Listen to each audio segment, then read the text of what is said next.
አይምሮአችንን በተመለከተ whatever you feed it grows ይባላል።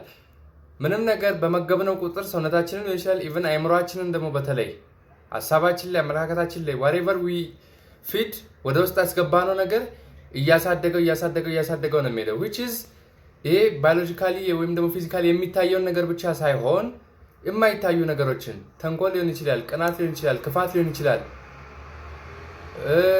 ፕሮክራስቲኔሽን ሊሆን ይችላል። የተለያዩ ኔጌቲቭ የምንላቸውን ነገሮች እኛ ለአይምሮአችን አንዷን በመገብነው ቁጥር ያ ነገር እያደገ ይሄዳል ማለት ነው። በዛው ልክ ግን መልካም ማድረግን፣ ጥሩ ስብዕናን፣ ኮሚትመንትን፣ የተሻለ ነገር ማሰብን፣ ቅልጥፍና ለአይምሮአችን በመሰጠነው ቁጥር እሱም ነገር እያደገ ይሄዳል ማለት ነው። ስለዚህ ምንም ነገር ወደ አይምሮአችን ባስገባን በመገብነው ቁጥር ያ የመገብነው ያስገባነው ነገር እያደገ ይሄዳል። ስለዚህ የምንፈልገው የትኛውን ነው? ኔጌቲቭን ነው ፖዚቲቭን ነው የምንፈልገው? መለወጥ፣ መሻሻል፣ የተሻለ ነገር የምንፈልግ የምናስብ ከሆነ የተሻለውን ትልቁን ነገር ወይም ደግሞ ጥሩውን ነገር ለአይምሮአችን መገቡ ያ ያድጋል። ኢትስ አ ናቹራል ፕሮሰስ። ስለዚህ ወደ ፖዚቲቭ ወደ ተሻለው ነገር አይምሮአችንንም ሆነ ሐሳባችን ራሳችንን ልንመግበው ራሳችንን ልናሳድገው ይገባል።